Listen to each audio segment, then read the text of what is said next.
Diálogo en Panamericana. Una producción del Departamento Periodístico de Panamericana en su mejor estilo.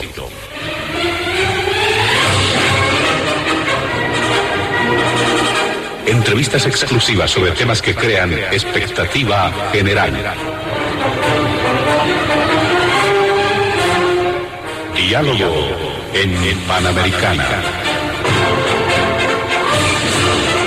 Los sábados al mediodía y cada domingo a las 8 de la mañana. Y en trasnoche a las 24.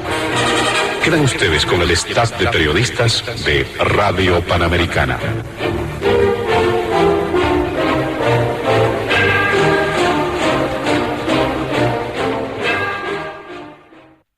¿Qué tal, amigos de todo el país? Bienvenidos a Diálogo en Panamericana. Este fin de semana, al igual que en otras oportunidades, vamos a desarrollar el tratamiento de distintos temas de la agenda de noticias. Vamos a hacer referencia inicialmente en la agenda del programa a un punto que tiene que ver con el proceso electoral que se está presentando en nuestro país, con distintos elementos que se han difundido en el marco de las informaciones, lo que ha ocurrido recientemente tras la convocatoria del Tribunal Supremo Electoral a las elecciones 2025 para el mes de agosto de este año. Y se ha hablado mucho también del rol de las encuestas, cómo han incidido en las decisiones que se están asumiendo actualmente en diversos bloques de las opciones electorales que se están manejando. El bloque de unidad de oposición, por ejemplo, ha generado bastante información tras los anuncios del expresidente Jorge Quiroga Ramírez en torno precisamente al tema de las encuestas, que irá a ocurrir en este ámbito. Hay elementos también que se van presentando en el mundo del masismo. Obviamente están los evistas, el alarcista. ¿Qué pasa ahora con Andrónico Rodríguez, que este fin de semana entendemos tiene muchas novedades que presentar a partir de distintos actos que se han previsto, obviamente con el ánimo de proclamarlo a la presidencia, como candidato a la presidencia de nuestro país? Son varios elementos que seguramente van a estar configurando un escenario en este primer punto de Diálogo en Panamericana. El segundo tiene que ver con el ámbito económico. Obviamente existe mucha preocupación en distintos escenarios de la situación económica. Esto además tras la decisión de Estados Unidos de imponer, por ejemplo, un arancel del 10% a las exportaciones nacionales. Además de otros problemas como lo hemos mencionado, la falta de dólares y de carburantes también, que son ya de conocimiento público. Y finalmente, en el tercer punto, vamos a hacer referencia a la situación en la Central Obrera Boliviana tras la decisión de Juan Carlos Guarachi de dejar el cargo de secretario ejecutivo. Una decisión que ha sido propiciada, impulsada por la presión de algunos sindicatos mineros y al final de la Federación de Trabajadores Mineros de Bolivia. Estos tres puntos están en la agenda de Diálogo en Panamericana. Nuestros invitados especiales de este fin de semana se encuentran en la emisora. Ellos han participado de un sorteo previo precisamente para dar curso al orden de presentación en el programa. Por ello, le damos la bienvenida inicialmente a la politóloga Jimena Costa. También está junto a nosotros el investigador Manuel Morales y finalmente el analista Martín Moreira. Junto a ellos estaremos desarrollando la agenda de Diálogo en Panamericana este fin de semana. Antes de iniciar con las primeras consultas en el programa, vamos a solicitar a nuestros amables invitados evitar emitir cualquier criterio que sea considerado de racismo o discriminación en el marco de las normas vigentes en nuestro país. Empezamos con usted, señora Jimena Costa. ¿Qué mencionar frente a lo que está sucediendo en el ámbito electoral? Hay muchos elementos, muchas variables que analizar, que evaluar. Adelante, bienvenida. Buenas tardes, José Luis. Buenas tardes a Martín, a Manuel y a toda la audiencia de Panamericana en este sábado. Un gusto y gracias por la invitación. Hay mucha tela para cortar en este primer tema. Creo que tenemos que ir por partes, ¿no? Ha salido recién hace un par de días la convocatoria del Tribunal Supremo Electoral para las elecciones de agosto. Tiene los plazos adecuados, contiene todos los elementos necesarios en el calendario y nos informa, ojalá los ciudadanos puedan ver eso, por ejemplo, los periodos de impugnación, ¿no? Pongan atención después de la inscripción de candidatos, estimados ciudadanos, si tienen alguna observación, en qué momento pueden presentar sus observaciones.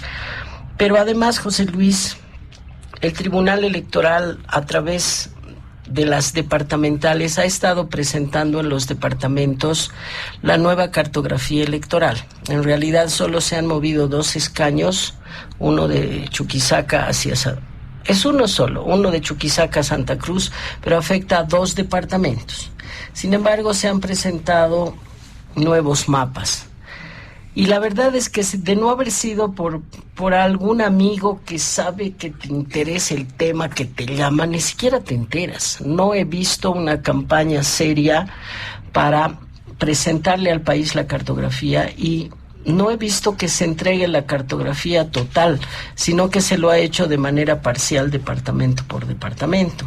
Yo, que trabajo sobre el tema, me gustaría ver de los 9 departamentos. Quiero ver si han habido cambios en Pando, qué características, porque la distribución de electores en las distintas circunscripciones no es proporcional. Encontramos dentro de un mismo departamento, no estoy comparando Pando con La Paz, dentro de un mismo departamento encontramos una subrepresentación alarmante en el gran centro urbano La Paz el Alto. Apenas existen 14 escaños uninominales para La Paz, de los cuales 8 están en La Paz y el Alto, 4 La Paz, 4 el Alto, 6 en el resto de las provincias. Pero, ¿qué es lo que sucede? Más del 72% de los electores votan en la provincia Murillo, en La Paz y el Alto. Y el resto del departamento recibe solamente el 28% de la población electoral. Entonces, con esta distribución de 8 para La Paz y el Alto y 6 para el resto de provincias, tenemos el siguiente resultado. El 72% de la población recibe apenas el 56% de los escaños. Y al revés, el 28% de la población del resto del departamento tiene el 44% de los escaños.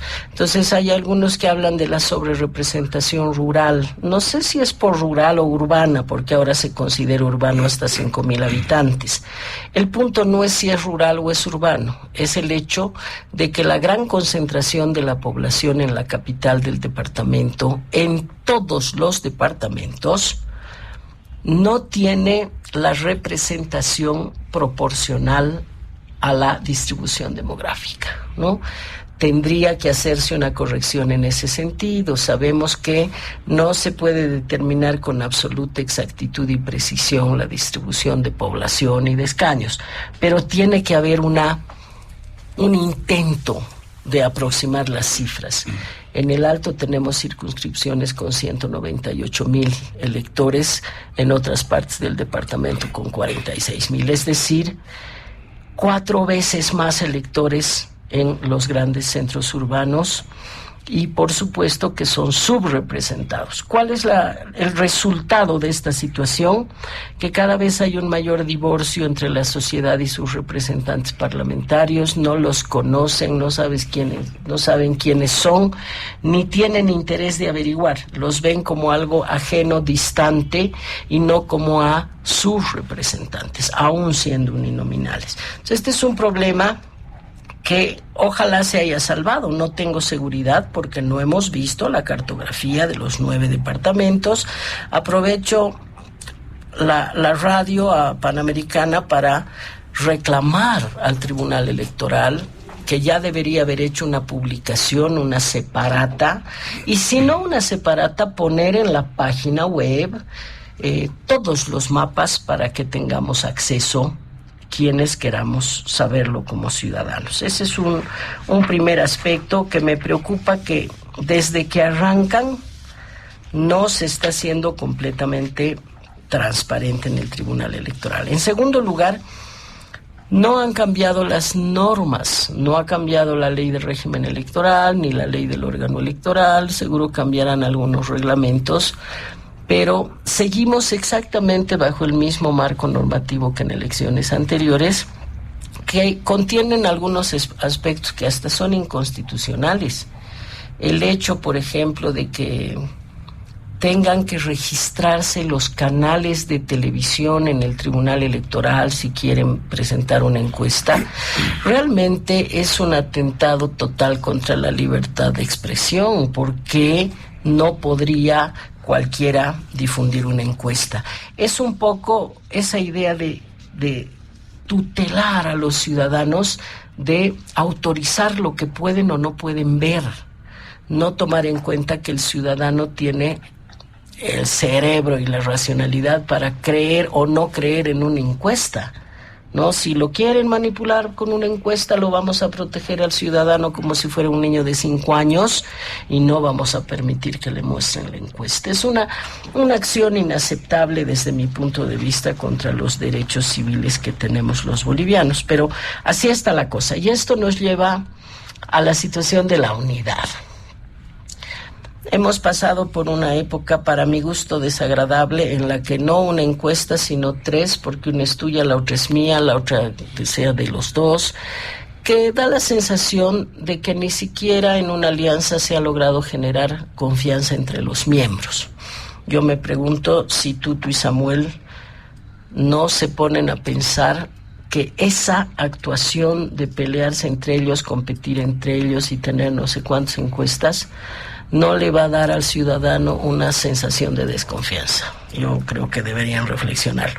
Pero en los hechos pueden hacer la encuesta, si es privada y no va a ser pública, no tienen por qué registrarla, ni puede prohibirles el Tribunal Electoral. El problema es que quieren hacerla pública. Ahora, ¿cuál es mi opinión al respecto, José Luis? Si hacen una encuesta privada para que no se publique, el primero que quiera perjudicar al que ha ganado, cualquiera que gane, la va a difundir para inhabilitar al candidato.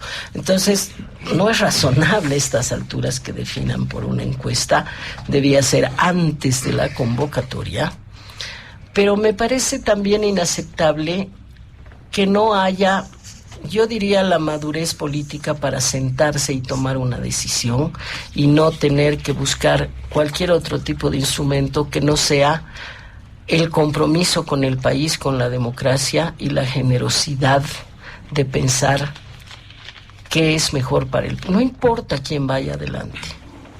Es una agenda que deben impulsar.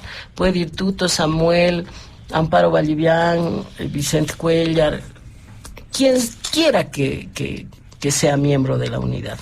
A mí no me parece importante quién encabece esa visión caudillista, creo que ya está caduca, sino la agenda que impulsan. Por tanto, ¿qué importancia tiene una encuesta? Yo creo que deberían actuar de una manera distinta y sentarse y tomar decisiones sin encuesta. Pero queda claro que es alrededor de esta unidad que se está construyendo la fortaleza más grande frente al MAS y al oficialismo. Existen otras candidaturas, sí, evidentemente, varios que quieren ser candidatos, pero que no cuentan con sigla, con estructura, con apoyo, con recursos, o algunos que ya tienen sigla, pero solamente tienen eso, otros que tienen sigla y no tienen candidato. Es bastante confuso, pero en realidad son los miembros de la unidad los que tienen mayores oportunidades de ganar la elección o asegurar una segunda vuelta. Y al otro lado el oficialismo, que está tan confuso y dividido como el bloque de unidad. En medio están Manfred y Chi, pero la declaración que he escuchado el día de ayer de que Manfred no va a renunciar a la alcaldía sino que solamente va a pedir licencia, es una confesión pública de que sabe que no va a ganar, porque si no, ¿para qué pides licencia? Si no tienes la certidumbre de que vas a tener que volver, ¿para qué pides licencia? Podía haber renunciado al cargo si realmente tuviera la certidumbre de poder ganar o llegar a segunda vuelta. Entonces, esa decisión de no renunciar y solo pedir licencia nos muestra que los números de Manfred y de Chi van bajando seguramente en sus propias internas, y la unidad es la que va concentrando mayor cantidad de apoyo. El hecho de que se sumen Tuto y Samuel y tengan 18 y 18 no significa que la unidad pueda tener 36. Yo creo que ahora tienen que hacer algo más que simplemente definir quién encabeza y empezar a plantear un mensaje que llegue a las bases del MAS descontentas con el MAS. La propuesta no puede ser solo unificar a la oposición.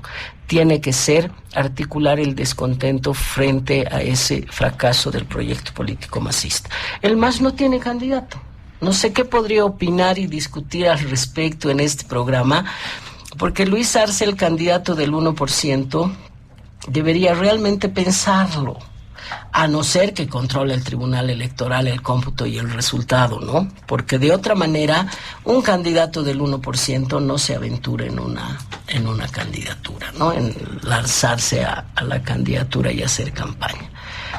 El caso de Andrónico, que claramente depende de la decisión de Evo Morales y el Trópico de Cochabamba, porque por mucho apoyo que tenga en las redes y la gente lo aplauda, la única estructura real que tiene es el origen político del que viene, que también es el Trópico de Cochabamba, al igual que Evo Morales. Entonces, si Evo Morales le baja el dedo, implica que no tiene estructura, no tiene recursos, no tiene sigla. ¿Le va a dar la sigla a Luis Arce? ¿Los arcistas van a aceptar que le den la sigla Andrónico? Tengo dudas. Y Evo Morales no puede ser candidato. Entonces, el globito de ensayo ha sido el ministro del Castillo. Creo que no ha tenido mucho éxito. Probablemente veamos otros globitos en los próximos días. Y lo que me queda a mí en la cabeza, como creo que algún grado de esperanza, es que el instrumento político, la base, el IPSP, se rearticule para abandonar su dependencia del levismo y el arcismo y cope ese espacio que abrió el movimiento popular a través del MAS para poner un binomio que represente esas bases y no a los intereses de un hombre que se cree un semidios que quiere volver al poder, o el otro con todo su entorno familiar de privilegios que quiere seguir disfrutando del poder. Probablemente, y ojalá no me equivoque, el IPSP pueda querer tomar las riendas del MAS. Y esa sería una, creo, grata noticia para mucha gente que ha creído en el proceso de cambio. Muy bien.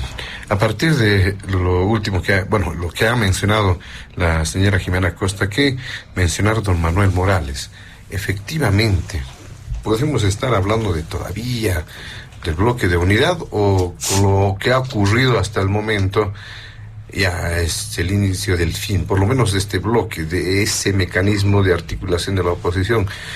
Hay mucho tiempo, se ha mencionado. Quizá pueda haber también otros escenarios u otro tipo de iniciativas en los que se involucre también a otra gente que está demandando otro mecanismo, ¿no? Sí, a ver, habrá que ver antecedentes, ¿no? 2009, 2014, 2019, 2020, no hubo la posibilidad de que la oposición se unifique. Entonces, ahora yo lo veo más complejo. Creo que el bloque de unidad habría llegado a su fin con las declaraciones de Tuto Quiroga. Además lo han entrampado porque se han puesto ellos mismos una soga al cuello. ¿Cuál es ir a una metodología de encuestas para definir una candidatura? Eso me parece que los va a inviabilizar y por lo tanto el escenario político, por supuesto que va a estar regido por una mayor dispersión.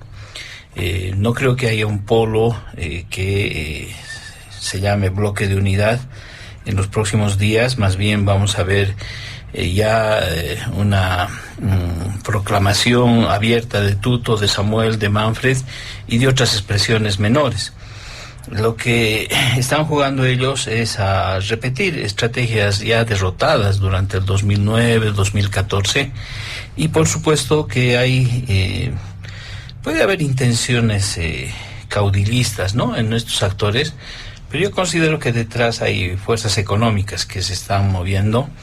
No habría que desconocer que hay una tendencia muy fuerte de algunos sectores empresariales o empresarios de poder poner las manos en las candidaturas y definir, ¿no?, con algunos aportes económicos o incentivos las candidaturas, es decir, candidaturas que sean más de tipo empresarial. Por esa razón considero que se va a fragmentar nomás el bloque de unidad. Ahora, hay algunas declaraciones de Tuto y de Samuel que me han llamado la atención. Por ejemplo, el hecho, tanto en Samuel como en Tuto, de que ninguno de ellos acepte ser candidato a la vicepresidencia del otro. Eso me llama poderosamente la atención, en el sentido de que la coyuntura actual nos muestra que un próximo gobierno tendría que tener dos brazos fundamentales, el ejecutivo y el legislativo. Por lo tanto, tener la cabeza del legislativo vale tanto o igual que tener la presidencia. Entonces, ambos candidatos resisten a ser vicepresidentes, es decir, a tener en sus manos la dirección de la Asamblea Legislativa y a través de ella, por supuesto, de lograr acuerdos, alianzas o finalmente desarrollar una agenda que le vaya a dar estabilidad al gobierno. Hay que recordar que el gobierno del UDP y el gobierno de Luis Arce son las dos únicas experiencias de la que tal vez tenemos memoria que han tenido una oposición parlamentaria que prácticamente los está inviabilizando, en el caso de Luis Arce, en el acceso a créditos, y en el caso de la UDP, el MNR, que tenía el control de la Asamblea Legislativa, el Parlamento en esos años, prácticamente demolió y obligó a que Hernán Siles Suazo acorte su mandato. Claro, había también la presión de la COP, ¿no? Pero ¿qué hacer un presidente como Hernán Siles Suazo cuando tenías un parlamento que estaba declarando la vigencia de la escala móvil retroactiva, ¿no? Es decir, fue meterle gasolina al fuego. Entonces, si Tuto y Samuel no quieren ser vicepresidentes uno del otro, ¿a qué están jugando? Es decir, la captura del gobierno, solamente es eso lo que interesa. Tuto fue vicepresidente de Banzer. Samuel se postuló el 2020 como vicepresidente de Yanine Áñez. O sea, ¿por qué años atrás sí estaban dispuestos a ir o a ejercer la vicepresidencia y ahora no? Entonces yo creo que hay esos juegos de intereses, ese viejo patrimonialismo en las candidaturas, que los va a inviabilizar también a ambas candidaturas. En el caso del MAS, habrá que ver, todavía es muy prematuro, ¿no?, hacer análisis sobre Andrónico, Evo o Arce, porque todavía están en procesos de articulaciones. Veremos qué es lo que pasa con ellos de acá en adelante. Lo que sí me ha preocupado es el tema de las encuestas.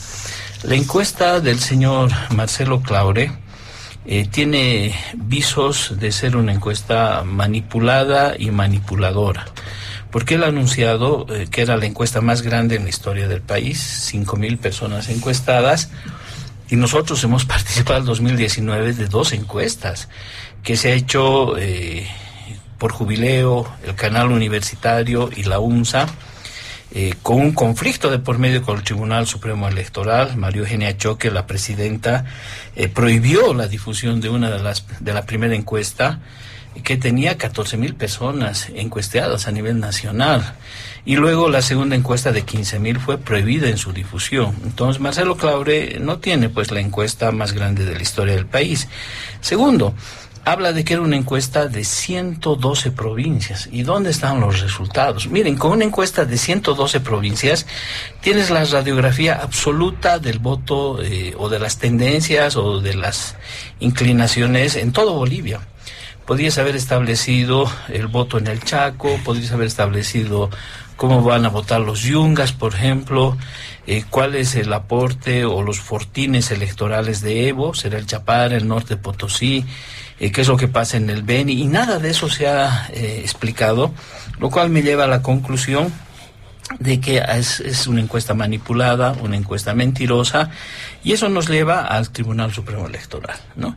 Es decir, hasta ahora yo estoy encontrando reiterativamente que los vocales se niegan a sí mismos, niegan las funciones y las competencias que les otorga la Constitución. Ellos son el cuarto órgano del Estado, y en su calidad de cuarto órgano, por supuesto que tienen intuición normativa. No digo que van a elaborar leyes paralelas al legislativo, pero dentro de la dispositiva, dentro de la arquitectura normativa, ellos tienen capacidades de legislar sobre los procesos electorales. Por eso sacan convocatorias, por eso sacan reglamentos, y eso me ha llamado poderosamente la atención, las declaraciones reiteradas de que ellos no podrían haber regulado estas encuestas, o que no tendrían capacidad de regular estas encuestas, salvo que se saque la convocatoria.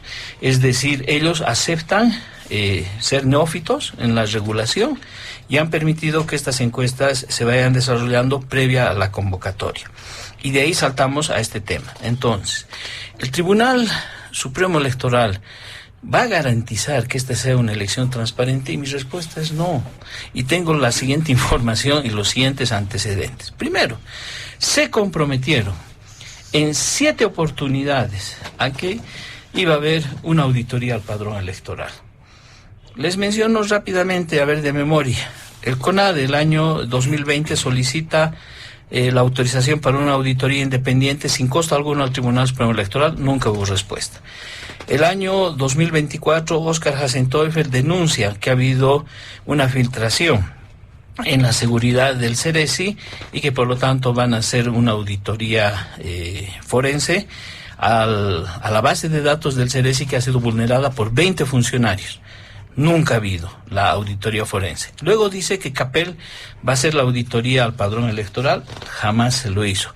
Posteriormente vino la primera cumbre multipartidaria interinstitucional, punto quinto, anuncian una auditoría, jamás lo han hecho. Posteriormente, organizaciones de la sociedad civil de Santa Cruz le plantean una cosa elemental, le dicen al órgano electoral que se puede hacer una auditoría del padrón electoral, de la base de datos del Ceresi y de la base de datos del CEGIP, porque son 3 bases de datos que contienen información, una podría ayudar a depurar la otra, y eso se lo podría haber hecho a partir de una iniciativa que con el uso de tecnología informática es absolutamente viable. El Tribunal Supremo Electoral nunca autorizó. Y la última, y aquí me afirmo y me ratifico en lo que estoy indicando y denunciando, es que el mismo vocal Hasenteufel y los miembros del Tribunal Supremo Electoral indicaron públicamente que iban a entregar el padrón electoral a las universidades. Ha salido la convocatoria antes de ayer. Por lo tanto, el padrón va a ser el padrón nomás con el que vamos a ir a las elecciones. No ha habido auditoría, no hay auditoría y no se puede ya hacer auditoría. Por lo tanto, vamos a ir a un proceso electoral sin transparencias. El otro tema, la famosa ley del TREP.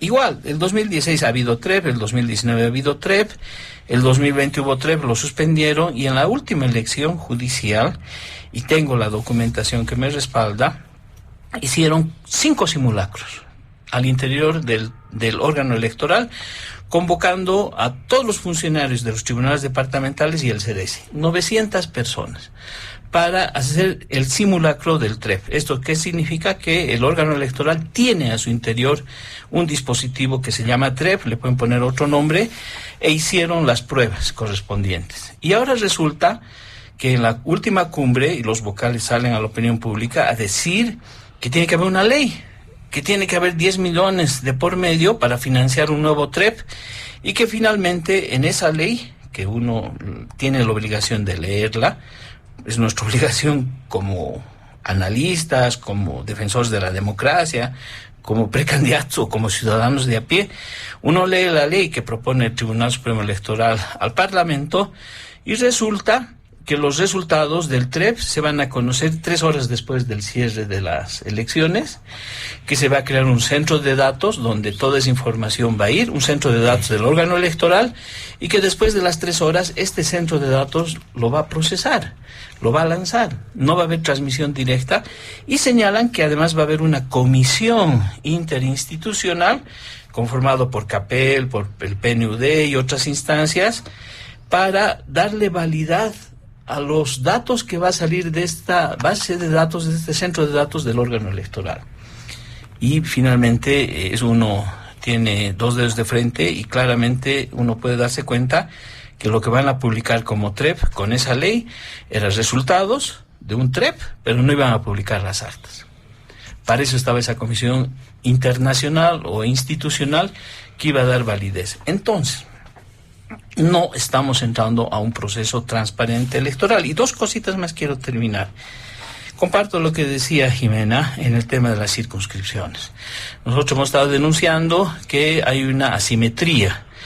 Las circunscripciones uninominales en áreas rurales representan más de lo que la población rural tiene en cuanto a población física.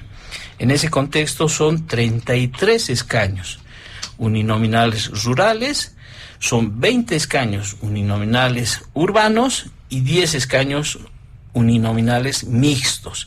Es decir, si a esas 33 diputados uninominales le sumas los 7 especiales indígenas, el MAS siempre se ha llevado de entrada 40 diputados, entre indígenas, especiales y rurales, con lo cual siempre ha tenido una sobrerepresentación a costa de la representación política de las personas que vivimos en las ciudades.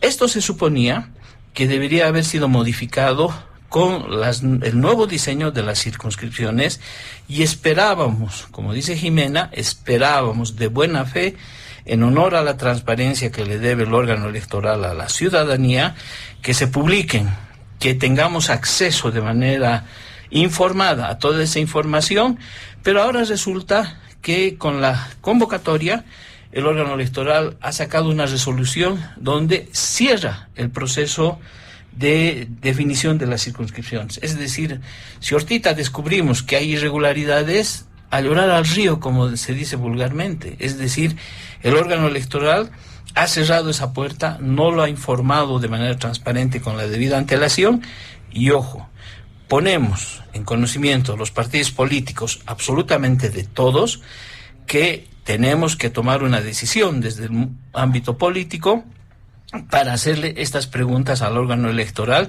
si verdaderamente están garantizadas las elecciones de forma transparente, porque todos podemos ser víctimas de la manipulación del voto ciudadano. En ese contexto, para terminar, el Tribunal Supremo Electoral le debe a instituciones democráticas la información sobre la creación de nuevos asientos electorales que se ha venido realizando desde el año 2020, creando nuevos asentamientos electorales en nuevas unidades educativas, donde hay mesas que se han ido creando, y de eso absolutamente el Tribunal Supremo Electoral se ha guardado la información y tampoco la ha hecho transparente. Muy bien, muchas gracias, don Manuel Morales. ¿Qué dice Martín Moreira en este punto, el primer punto del programa Diálogo en Panamericana? Bienvenido. Un saludo a Jimena, un saludo a Manuel, gracias José Luis por la invitación y un saludo a toda la audiencia. En primer lugar, supongo que la cartografía que se ha presentado actualizada por el Tribunal Supremo Electoral está basado en los datos del censo. Entonces, estos te han tenido que arrojar los datos necesarios para el tema de las circunscripciones, el tema de los diputados y el tema de todo lo que va a implicar el movimiento electoral en el país.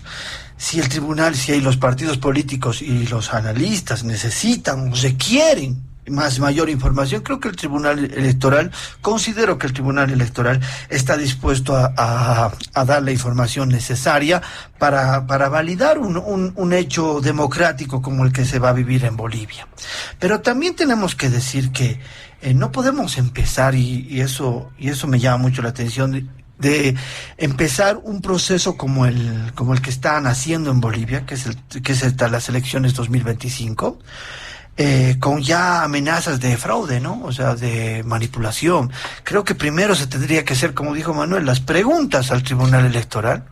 Y el Tribunal Electoral tendría que responder todas las dudas que se tienen. Y creo que ya después de eso, si hay irregularidades, se tendría que empezar a hablar así, coherentemente, de temas como que no es transparente, que deja de ser, que quede inválido. O sea, creo que eso no es muy democrático. Creo que lo democrático, antes de lanzar una aseveración tan fuerte, de decir que están manipuladas, creo que es mejor, y considero que debe ser coherente de parte de los partidos políticos, ciudadanos, analistas, especialistas, que hagan las preguntas correspondientes al Tribunal Supremo Electoral, el cual tendría que responder una a una las dudas para ver si en este contexto tenemos la transparencia necesaria que el Tribunal Electoral está proponiendo en estas elecciones. Ahora, cuando escuchamos hablar de las encuestas y vemos cómo ha sido el tema de las encuestas, yo he visto un montón de encuestas y realmente los números iban por arriba, por abajo, y te das cuenta de que ahí vemos una derecha que empieza con una carrera electoral desde el 2023. Y esta carrera empieza con un ataque sucesivo a la gestión económica, a la gestión política, a la gestión de leyes, y que ha ido generando un malestar que ha ido creciendo, y en esto se ha sumado el levismo, y vemos que ellos ya están en carrera electoral desde ese tiempo. Lastimosamente, toda su carrera electoral, y creo que para alegría de muchos bolivianos, vemos que la derecha nunca ha cambiado. La derecha sigue siendo la derecha de siempre, perdida, que lo único que le interesa son cubrir los egos, ir como candidatos todos los que puedan, y a la vez ocurre la fragmentación de este sector político de Bolivia. Ahí vemos a un Doria Medina que te ofrece cambiar Bolivia en 100 días, dólares en 100 días, y el señor no tiene ni una cuenta en dólares en Bolivia, ¿no? O sea, eso me llama mucho la atención. Vemos a un Tuto Quiroga que no quiere ser ni vicepresidente, él va a ir como presidente y prefiere hacerse a un lado y decirle a la unidad, y esto es algo que todos los bolivianos sabíamos.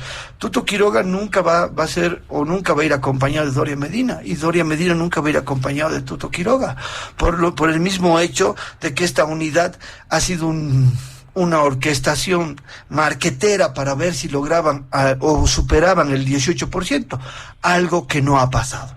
Vemos que están trancados en un 18%. ¿Por qué? La respuesta es clarita. Su plan de gobierno y su propuesta para el elector es lo mismo que lo han propuesto en el 2000, en el 2019, en el 2019, 2014, es lo mismo, es un copy-paste de su propuesta. Están basándose en que entre el Fondo Monetario Internacional, vamos a quitar los temas de las subvenciones, las empresas públicas no funcionan, y no te plantean algo estructural, porque tú cuando miras las encuestas de qué es lo que quiere la gente, la gente quiere que se queden sus empresas estratégicas en manos de los bolivianos. Algo que te proponen todo lo contrario los de la derecha. Entonces ahí surge este estancamiento de la derecha, este estancamiento de Tuto Quiroga, de Doria Medina, en especial de estos dos líderes que son referentes de la derecha en este momento. Quedan estancados porque no llegan a la población, no tienen ese plan que pueda hacer un giro para que ellos puedan salir del hueco que siempre han estado retrasados. Después vemos a un Manfred y a un Chi, que realmente esa unidad creo que le ha jugado más en contra a Manfred Reyes Villa que al señor Chi. Entonces vemos ahí que están perdidos, y como bien lo dijo, ¿no? Jimena, perdón. Digo, ¿no? ¿Cómo puede haber un candidato que pide licencias? Sí, es porque no está confiando, no confía en sus fuerzas.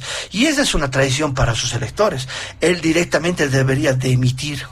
¿Por qué? ¿Para qué va a ir a perder o para qué va a desfragmentar? Eso debían cuestionarse la gente de la derecha, precisamente ese punto.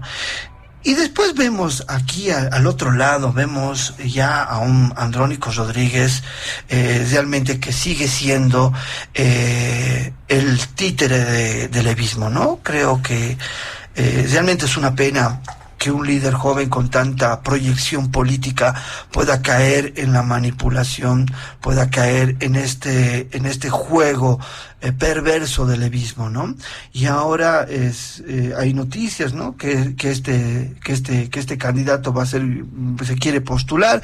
Yo veo que como sienten muchos ciudadanos, vemos a un líder que es muy joven para postular, un joven, un líder que no tiene carácter, que no tiene visión, que hay que ver qué te propone en su plan de gobierno, pero lo que siento es que toda su accionar en el Senado ha sido un accionar lamentoso, porque ha negado cosas básicas que son como los créditos para el flujo de entrada y salida de divisas, un boicot armado económicamente en el tema de los créditos, y vemos que es, al final de cuentas, una persona muy maleable, ¿no? O sea, que se puede manejar fácilmente. Creo que no está en las condiciones para ser candidato aún a la presidencia, ¿no?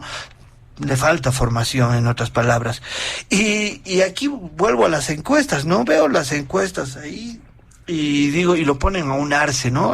Con 1%.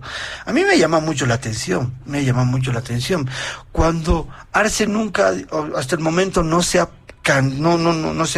proclamado como candidato, porque está esperando la respuesta de los movimientos sociales, de lo que digan las organizaciones sociales, y vemos que este Arce, quieran o no, representa el masismo, representa al movimiento y también representa al instrumento de los pueblos. ¿Por qué representa al instrumento de los pueblos? Porque está acompañado de todos los movimientos sociales del país, y creo que él está encarnando eso en este momento. Pero hay que esperar qué dicen en el Congreso, qué dicen en esta carrera precandidata que hay dentro del masismo también. Puede ser que Arce sea el candidato, o puede ser que el instrumento y el MAS, porque son una misma cosa, están ensamblados, son una misma cosa, salga un nuevo candidato a la presidencia y un nuevo vicepresidente o futuro vicepresidente del país. Pero esto tiene que estar regido, tiene que estar sujeto a un plan de gobierno que pueda articular todas las necesidades económicas, todas las necesidades sociales y políticas. Y creo que ese es el reto.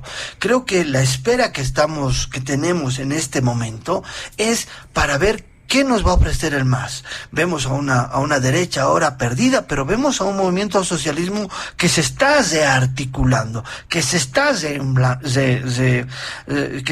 ensamblando, y este ensamblamiento va a ser a través de un plan de gobierno sólido, algo que la derecha nunca ha ofrecido a los bolivianos. Y esa es la debilidad de este grupo de unidad. ¿Por qué? Porque su plan de gobierno está regido por 3 pilares. 1, potencializar el tema de la privatización, el tema de los privados, apostar a los privados, que tiene que ir en los componentes de ambos, porque el sector privado es un sector muy fuerte de la economía boliviana. Pero en el planteamiento de la derecha se están afianzando del Fondo Monetario Internacional y se están afianzando de unos ajustes necesarios de shock. No lo dicen sus candidatos, pero sus analistas por detrás están anunciando que les vamos a generar medidas de shock y medidas de ajuste, porque sus analistas lo están diciendo, y ese es un hecho y es parte de la propuesta de la derecha, es parte de la unidad. En el otro lado vemos que lo que quieren hacer el masismo o la izquierda es alinear al sector privado con el sector público. ¿Para qué? Para que estén alineados en una sintonía de los complejos industriales, para generar un mayor movimiento en base a la eficiencia, y eso se habla de la planificación que va a ser necesaria para terminar este segundo paso tan importante como que es de la industrialización, porque se necesita asentar planificadamente este tema de la industrialización a través través de complejos industriales y de la logística. Creo que ese es el norte que va a tener el movimiento al socialismo, apoyado por los movimientos sociales. Y eso es lo que les diferencia a estas dos unidades. Una unidad que piensa en estar amasado, súbdito del Fondo Monetario Internacional, lamentándose de por qué, y minando constantemente la gestión económica, porque ellos están en carrera electoral de este 2023, y tienes a un movimiento al socialismo que está planificando cómo continuar este proceso que se ha empezado, esta apuesta tan grande que es la industrialización, esta apuesta que puede llevar al país a algo clave, que es consolidar la sostenibilidad. Creo que eso es necesario también que se entienda en esta coyuntura entre los bloques y opciones electorales que tenemos, que los ciudadanos tienen que leer muy atentamente los planes de gobierno, lo que te están proponiendo, para que ellos puedan ver y puedan decir qué es lo que quieren, porque en estas elecciones, aparte de jugarse la presidencia del país, nos estamos jugando el futuro económico. Si se continúa con el modelo económico o se cambia un nuevo modelo económico, el cual, por lo menos para sentarse, va a necesitar 15 años. Y creo que eso es lo importante de estas elecciones en especial. ¿Por qué? Porque se ha creado una coyuntura económica de malestar económico, el cual ha sido provocado por la crisis política que se lleva, y creo que es la opción, tanto para la izquierda como para la derecha, de poder reconstruir una Bolivia en base a la industrialización, en base a la sustitución de importaciones y en base a la consolidación de una sostenibilidad sin dependencia de fondos internacionales ni políticas extranjeras. Muy bien, muchas gracias a don Martín Moreira. Vamos a hacer una segunda ronda en este primer punto, sin duda para ya establecer algunos apuntes sobre lo que se ha mencionado y quizá precisar sobre las tendencias que se van manejando y todo lo que se ha podido conocer. Empezamos con usted y les rogamos, por favor, reducir drásticamente el tiempo de la participación. Gracias, José Luis. La preocupación, estimado Martín, no es decir, viene el fraude, viene el lobo. Es que nunca se ha hecho una auditoría en el Tribunal Electoral después del fraude 2019. Se ha hecho una supuesta auditoría del padrón el año 2017, hace 8 años, después de la cual han habido varios procesos electorales con irregularidades. No se ha cambiado la normativa, no se ha abierto el padrón, no se han cambiado las fórmulas ni el sistema electoral. Por supuesto que yo tengo desconfianza. Yo no estoy en competencia para decir me han hecho fraude. Yo no estoy en competencia. No ha sido transparente este Tribunal Electoral. Cuando asumieron el 2019, inicios del 20, lo primero que uno hace es limpiar la casa. Te acaban de nombrar vocal después de una denuncia de fraude, después del escándalo internacional con informes de organismos internacionales y miles de denuncias. Y lo primero que uno debía hacer es una auditoría interna, a ver qué ha pasado, han hackeado, quién ha hackeado, cuántos servidores, todo. Y no se ha hecho nada. Y esos son los actuales miembros del Tribunal Electoral. Ha salido Salvador Romero, ha sido sustituido por Dina Chuquimi, ahora es por un señor, no recuerdo si es Ávila, me parece que es Ávila. Han renunciado bajo presión Rosario Baptista, que cuando estaba de vocal, N veces exigió ante los medios de comunicación, como lo hizo dentro de la sala plena del tribunal, que se haga una auditoría y una investigación, auditoría al padrón y una investigación interna para saber cómo se había hecho el fraude, qué pasaba con el cómputo. Después de eso la han acosado y la han perseguido tanto que acabó renunciando y saliendo del país por su propia seguridad.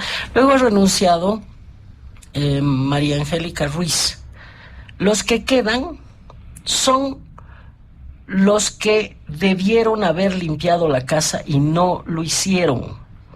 Entonces, por supuesto que a mí me quedan muchas susceptibilidades. Ese padrón electoral crece más rápido que el crecimiento demográfico. Hay más mayores de edad inscritos en el padrón de los que hay en la población.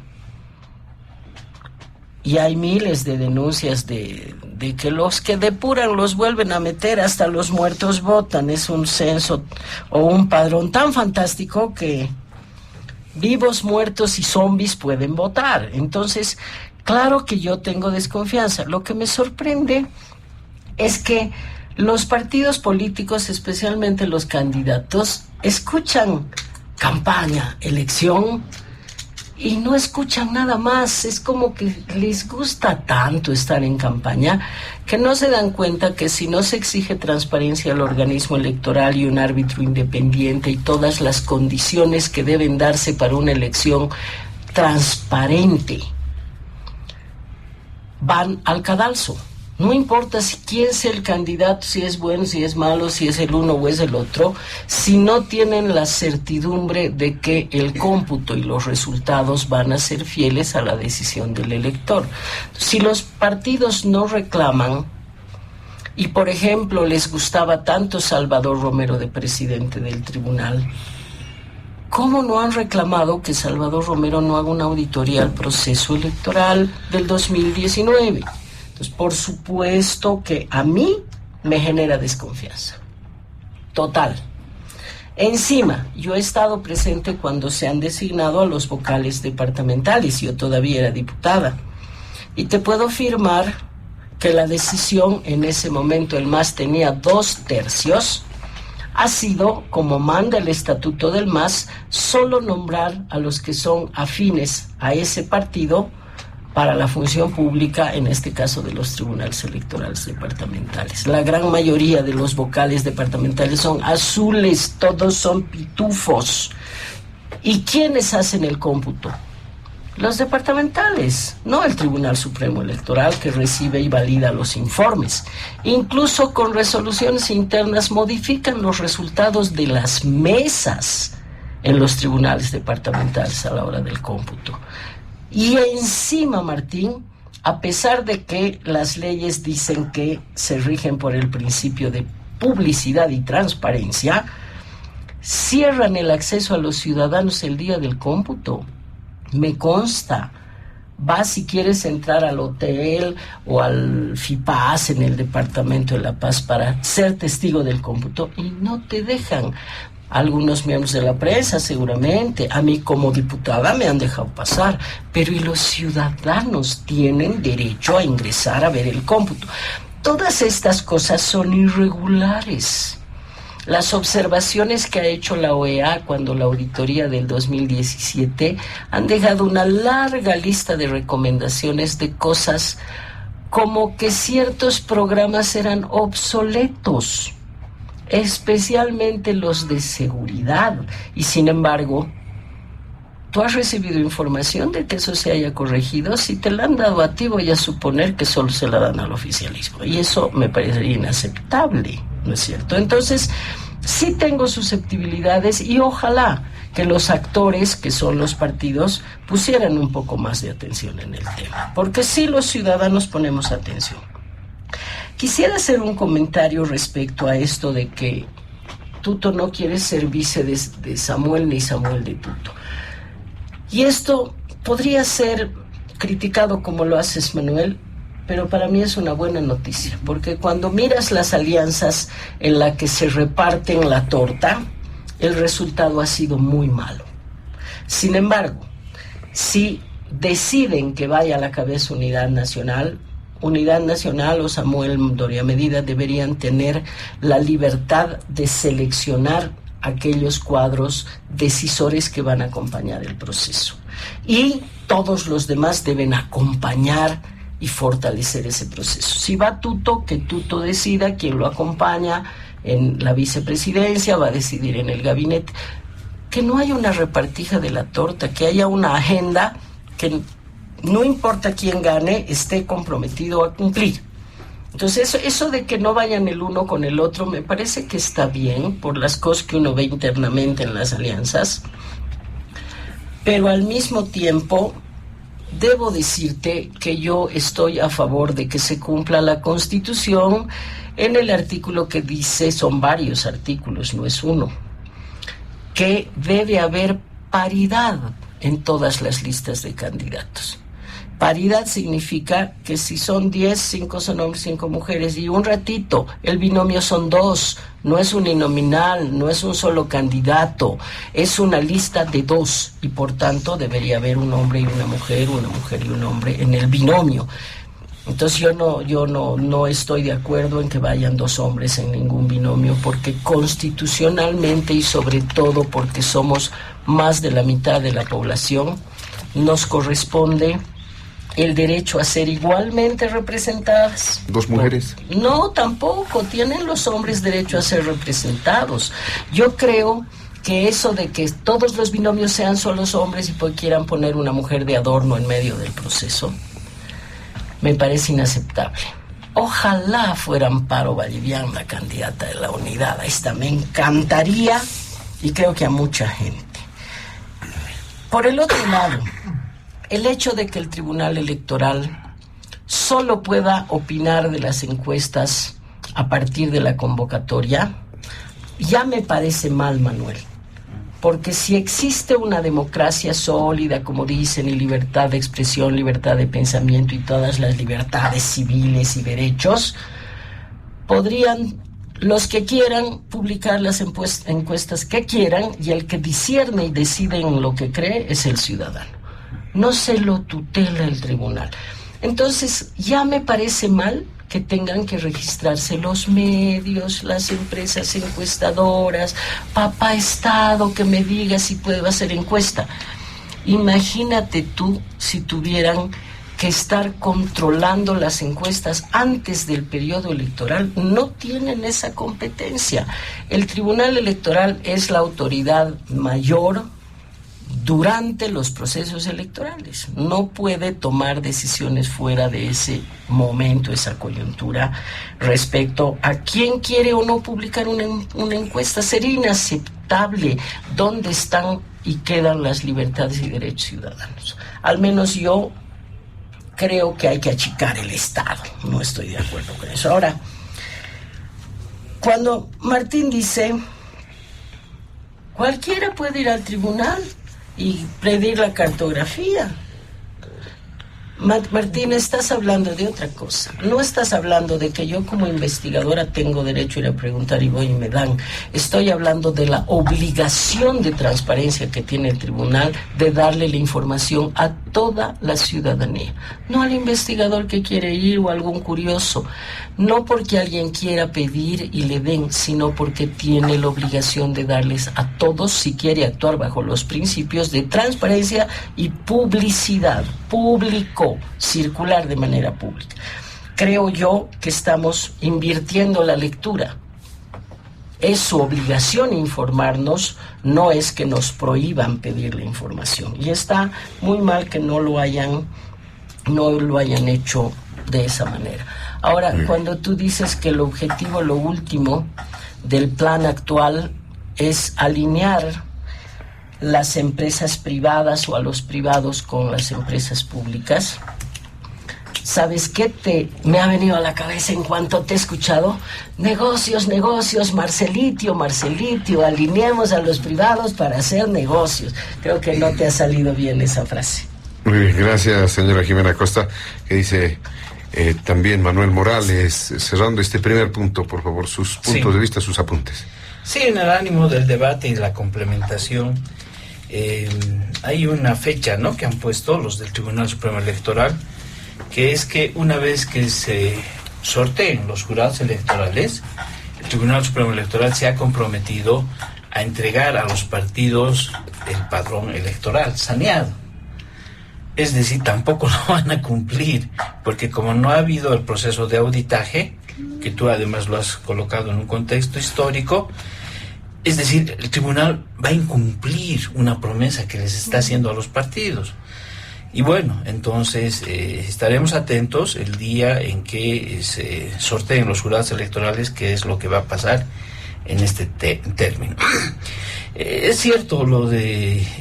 es interesante ver el tema de que el tribunal no debería, ¿no?, legislar o regular, mejor dicho, el tema de las encuestas. En el ámbito de la libertad debería haber posibilidades de absoluta libertad en la fase tanto pre como ya electoral. Pero ahí también viene otro tema, ¿no?, que considero que es muy importante, y es que el órgano electoral tiene capacidad para regular sobre temas electorales, sea a través de un reglamento, lo que ustedes quieran. Y eso es lo que yo estoy reclamando, ¿no?, que tenga la capacidad de regular las encuestas en periodos preelectorales y también en periodos electorales, no en el ánimo de que se inscriban, de que tú incumples te sanciono, ¿no?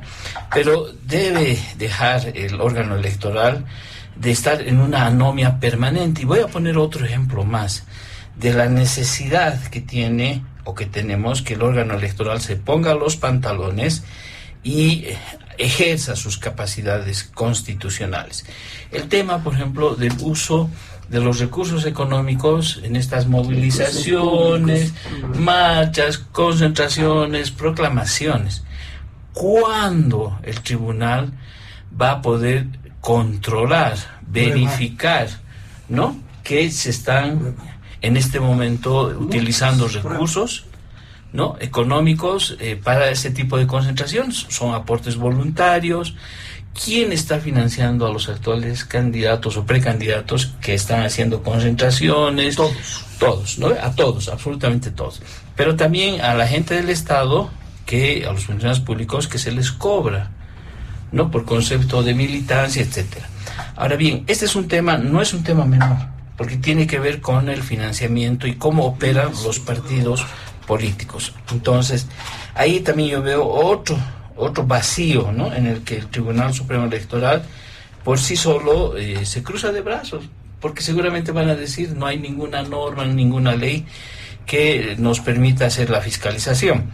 En esta difusión de la convocatoria, me estaba fijando que el primer punto, la primera fecha que viene ahora, es en esta semana, es la presentación de los partidos de sus estados financieros, ¿no? Lo primero que van a presentar.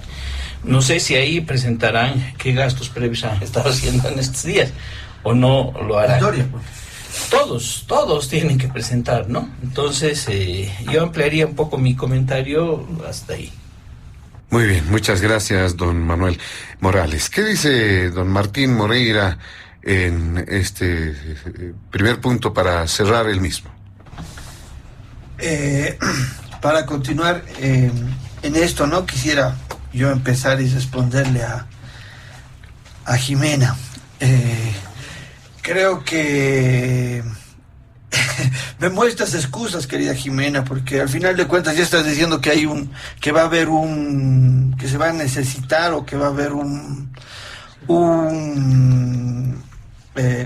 perdón, me he distraído. Tú ya me estás mostrando las excusas. ¿Por qué? Porque están diciendo que va a haber un fraude, y lo están diciendo así abiertamente. A mí me parece muy peligroso, porque ni siquiera están presentando pruebas o cosas así. Me están diciendo excusas porque van a perder, la derecha va a perder. Y ya le están diciendo, no se ha hecho esto. Cuando en la etapa de Yanine Áñez, el vocal era, el presidente del tribunal era Salvador Somero. Era Salvador Somero el presidente del tribunal. ¿Y por qué no se ha hecho la auditoría en la etapa de Yanine Áñez? ¿Por qué no se ha hecho? Ahí se debería hacer. Ustedes tenían toda la tuición para hacerlo y nadie ha movido un dedo, porque los partidos de derecha tampoco les importa, como tú bien lo has dicho. ¿Por qué no les importa? Porque les gusta estar así, y hay un trasfondo ahí, y Salvador Somero podía hacerlo. En las elecciones del 2020, donde ha ganado el MAS, ¿con cuánto? Con el 55%, también estaba Salvador Somero, y estaban todos los vocales, claro, reafirmando la vocación democrática del pueblo boliviano. Y ahí también se ha visto eso. ¿Por qué? Porque Salvador Somero ha estado legitimizando la victoria de Luis Arce con el MAS. Y entonces, nuevamente ha ido el rumor, fraude.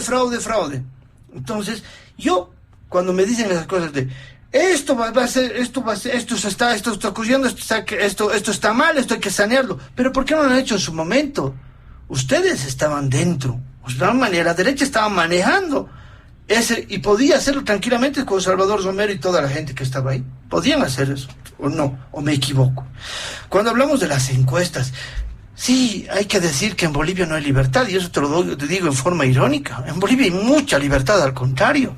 Todos pueden decir lo que quieran, y todos pueden hablar lo que quieran. Incluso pueden hasta mentir en las cámaras o en los micrófonos.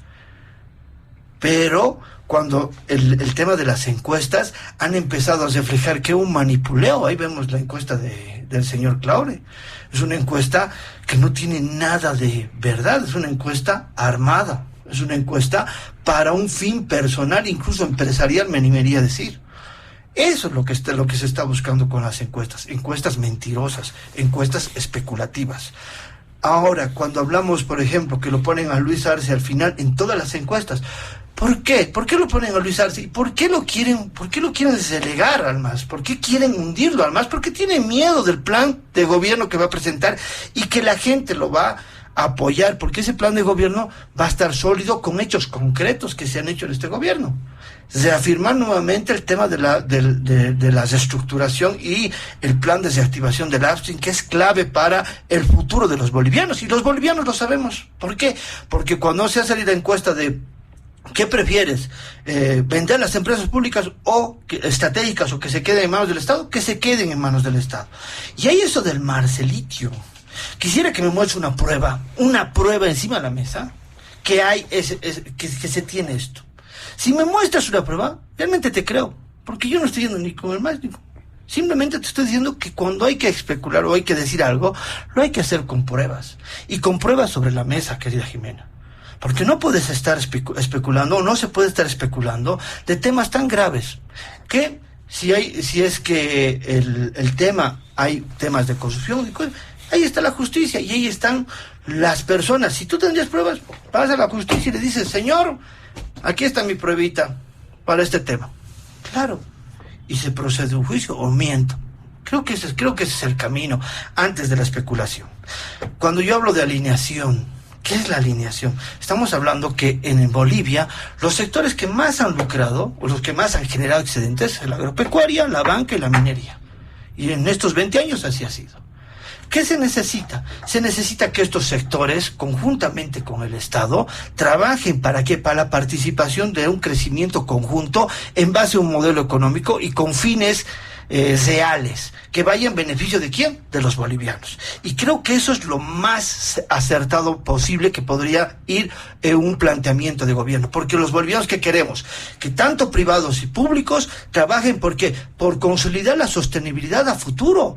Tenemos que consolidar esa sostenibilidad a futuro, porque los materiales, las reservas estratégicas, esas se nos van a acabar, y si no logramos reafirmar una industria manufacturera, turismo, una industria que te genere sostenibilidad en el tiempo, vamos a quedar de aquí a unos 30 años sin nada para explotar, y eso debía preocuparnos.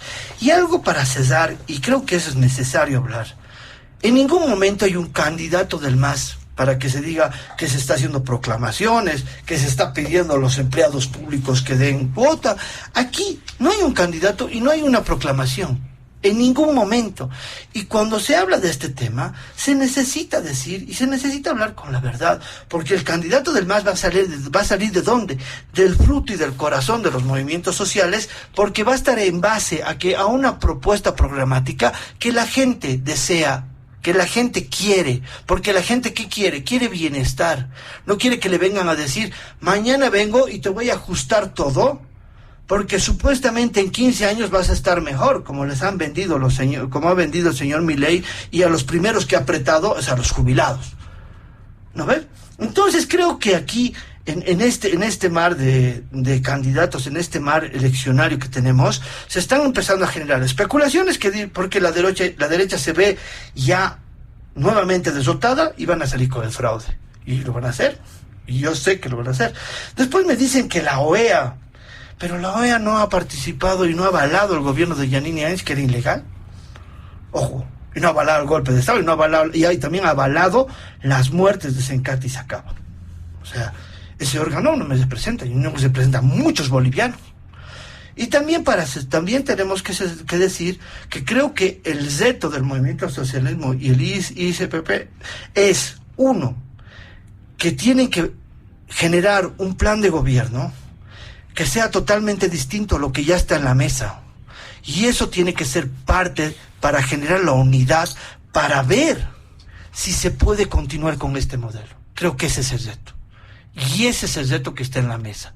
Si logran ellos generar un plan de gobierno que tenga la planificación necesaria para poder unir lo construido. Si lo logran en ese plan de gobierno, te apuesto, Jimena, que mucha gente va a apostar nuevamente por el movimiento al socialismo. Muy bien, muchas gracias también a don Martín Moreira. Vamos a irnos rápidamente al segundo punto de diálogo en Panamericana, y este se vincula con el tema económico también. Hay situaciones que van complejizando más la situación ante la falta de dólares, la falta de combustibles.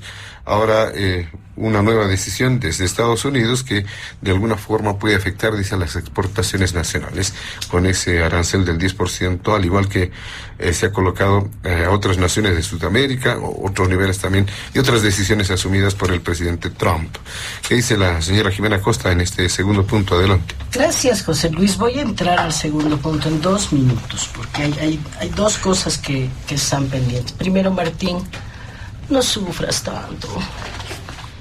Te ha dado un berrinche en el micrófono para tratar de justificar al régimen y las acciones que han cometido en el pasado, y no hay manera. El país sabe que ha habido fraude, y además me puedes decir las veces que quieres que soy de la derecha y sabiendo que no lo soy, pero te cuento que no me vas a quitar el buen humor, así que no vale la pena que te esmeres tanto.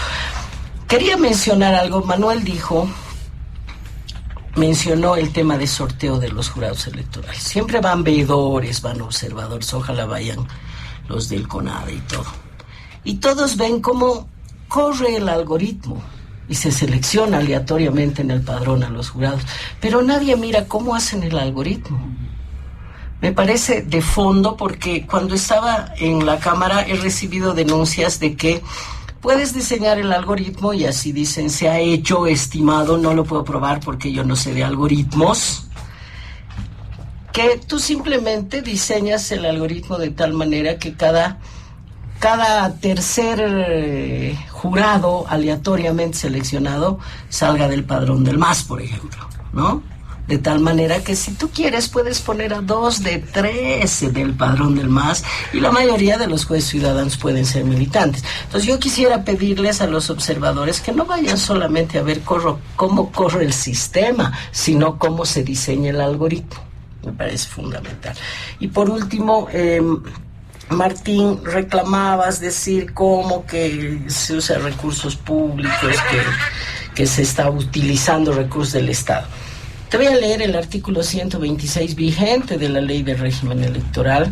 Prohibiciones para servidores públicos. No pueden utilizar bienes, recursos, servicios de instituciones públicas en propaganda electoral, tanto en actos públicos de campaña como a través de mensajes pagados. Para poner un ejemplo, tienen cantidad de gente trabajando en redes sociales pagada para hacer propaganda para el partido. Pero eso lo pagan con recursos. Pues no te puedo dar nombres porque todos se ponen nombres absolutamente inexistentes para no ser reconocidos. Tienes realizar o ordenar descuentos por planilla, realizar campaña electoral por cualquier medio, etcétera. Es servidores públicos, recursos públicos y bienes públicos. Entonces, cada vez que Luis Arce viaja en un avión pagado por el Estado a proclamarse en algún punto del país, está cometiendo un delito electoral. Quiero ver, siempre dicen eso, ¿no? Su función. Ahora, el asunto es, ¿cuáles son las sanciones? Las sanciones son una broma. Si unas multas por poco no son de 4 pesos, o retirar el spot 48 horas después. Entonces, hay problemas y no podemos cerrar los ojos, ciudadanos.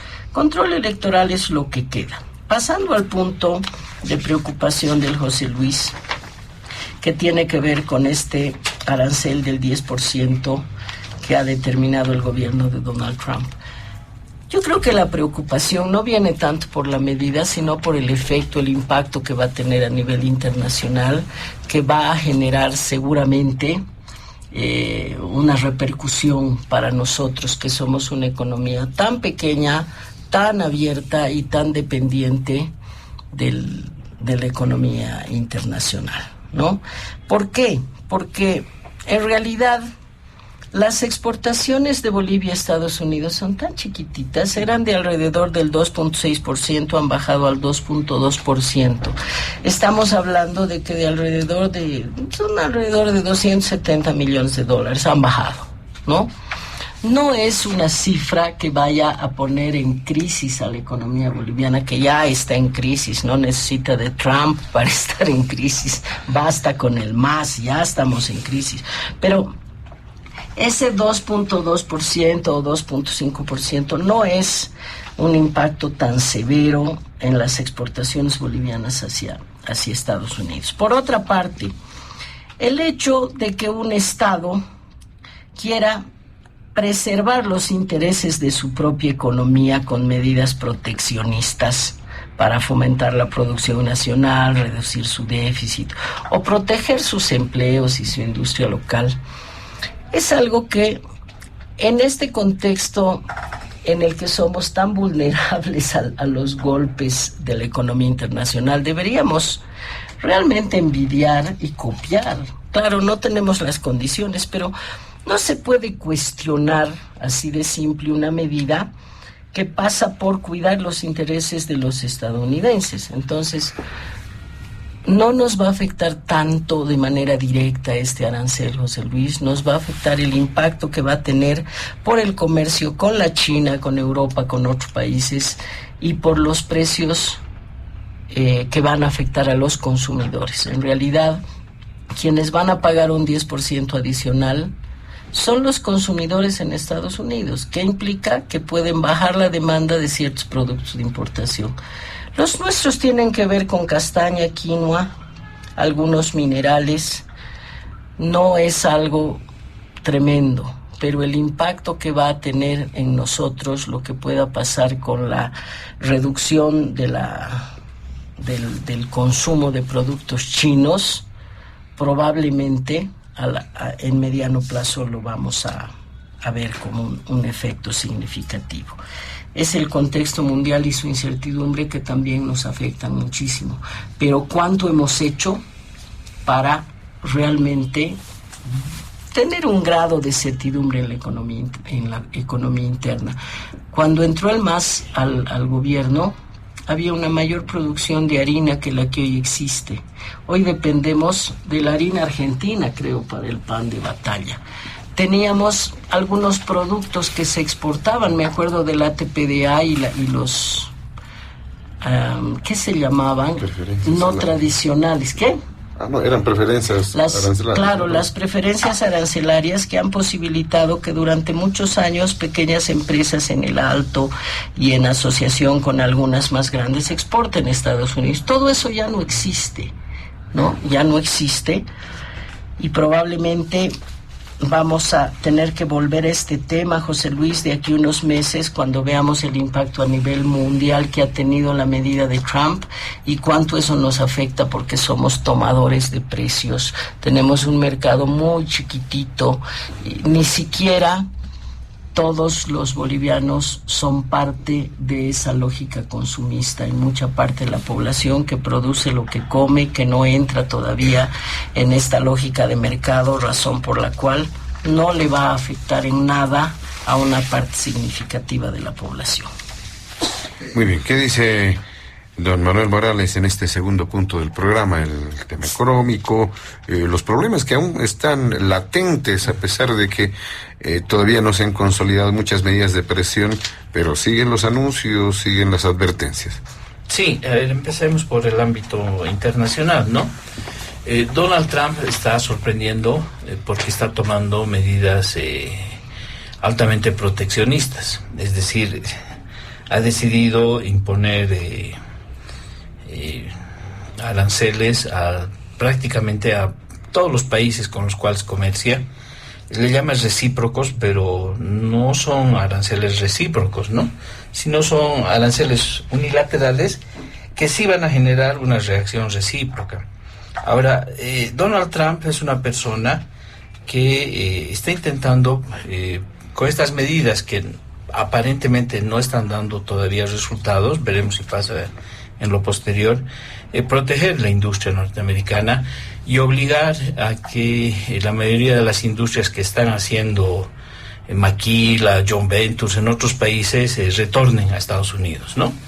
Entonces tenemos empresas como Nike o los celulares Apple que se ensamblan en prácticamente 40 países fuera de Estados Unidos.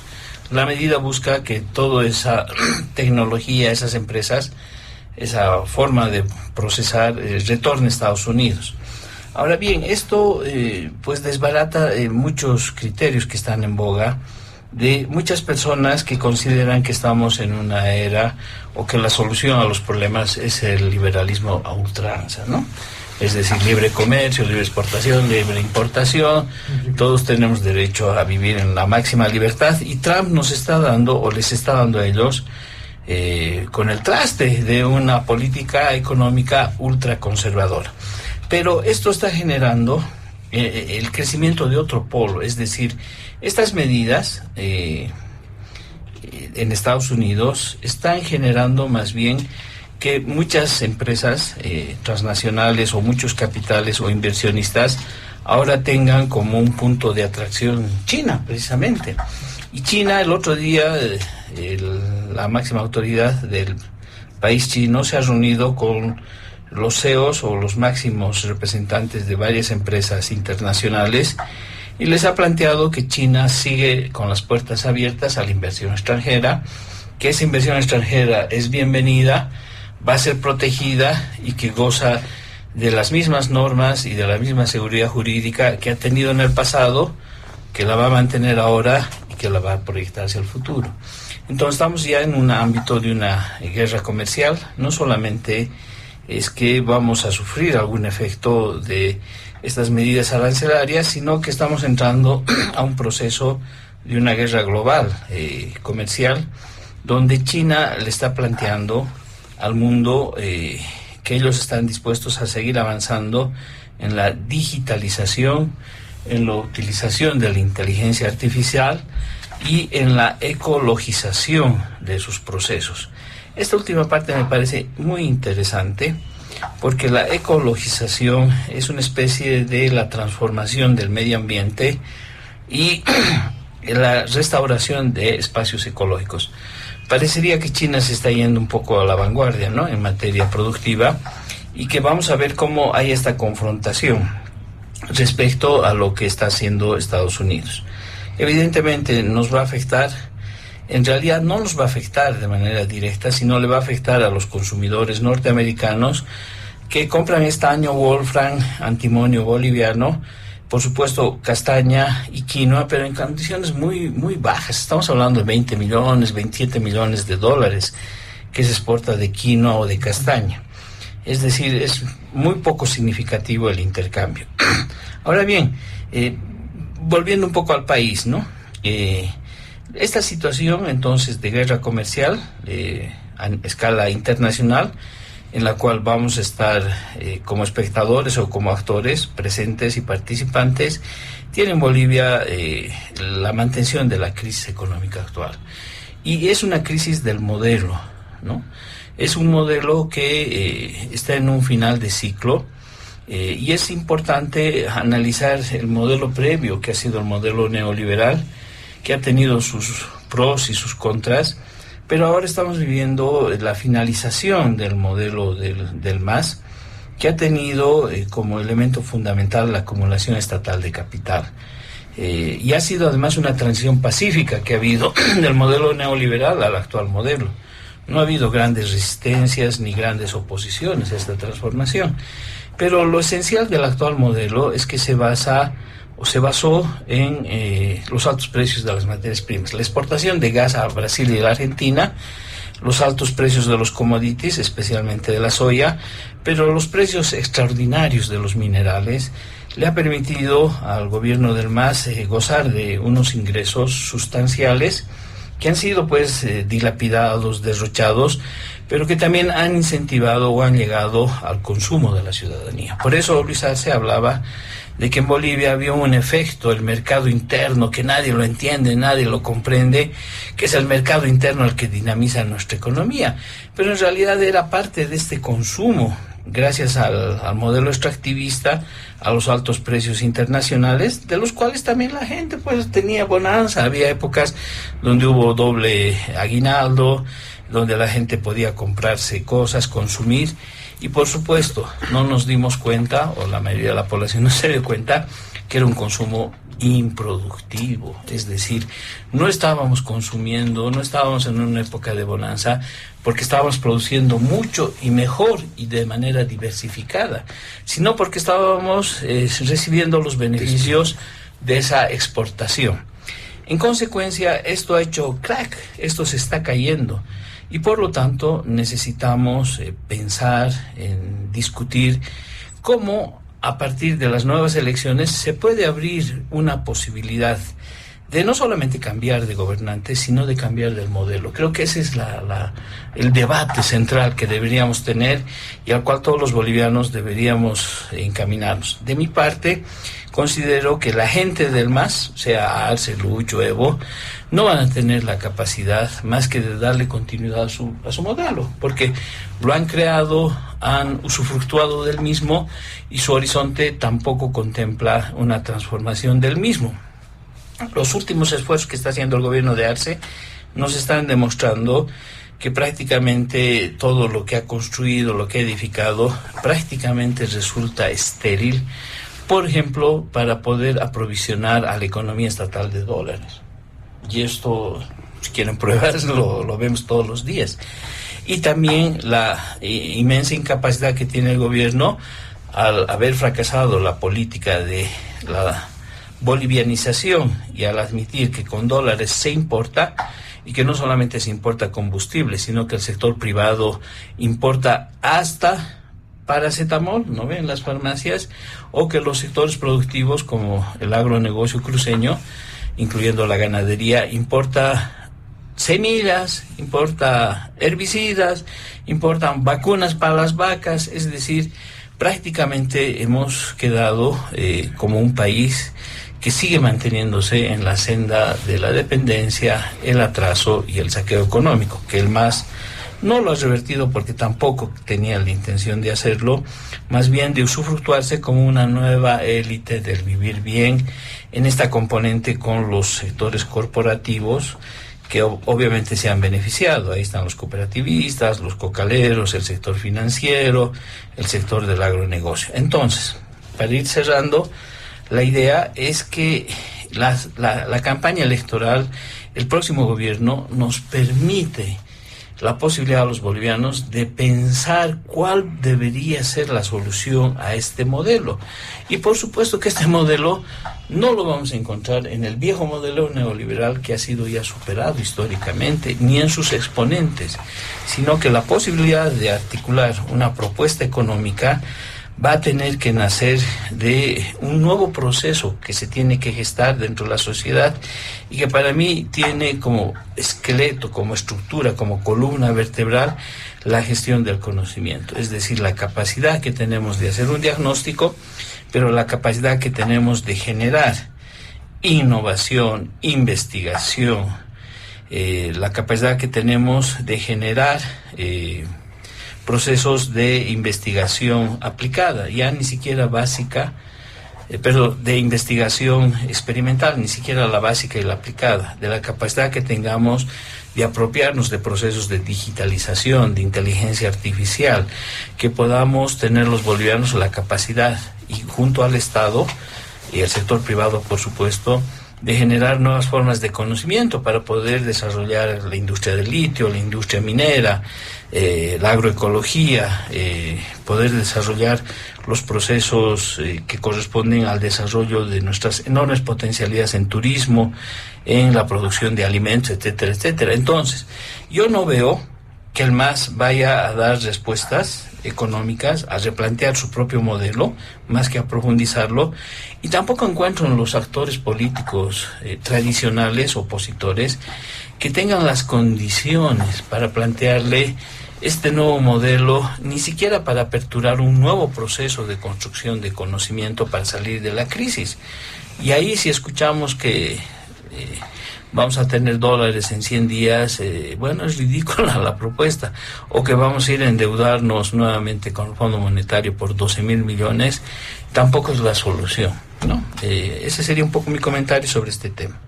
Muy bien, muchas gracias, don Manuel Morales. ¿Qué dice don Martín Moreira para cerrar este segundo punto del programa? En primer lugar, cuando vemos esta agresiva y despiadada mandada de aranceles de parte de Estados Unidos, es algo que le ha resultado muy mal a Trump, porque en vez de proteger su mercado, lo está destrozando. Está retrocediendo casi un siglo. Recordemos que después de la Segunda Guerra Mundial, los tratados de libre comercio, todo lo que se ha activado entre el comercio exterior, ha ayudado al mismo Estados Unidos a crecer. Entonces creo que aquí hay una contradicción muy fuerte de lo que hace Trump con lo que se debería haber hecho. Incluso se les recomendaría a Trump empezar a pensar más en el socialismo que empezar a agarrar a todos para sacar los dólares que necesita para pagar su inflación, su deuda externa. Entonces, ahí es la primera preocupación. ¿En qué nos afecta? Nosotros exportamos en 2024 $208 millones, es un 2% de lo más o menos del exportado, porque es la media de 10.000 millones de dólares que exporta Bolivia, entonces la media es un 208 millones de dólares, minerales, estaño, bismuto, zinc, quinoa, forfón, enlatados, algunas joyas, algunas frutas que van saliendo. Vinos y singanis es una gran parte de estas exportaciones. ¿Qué tendríamos que hacer como país en este punto?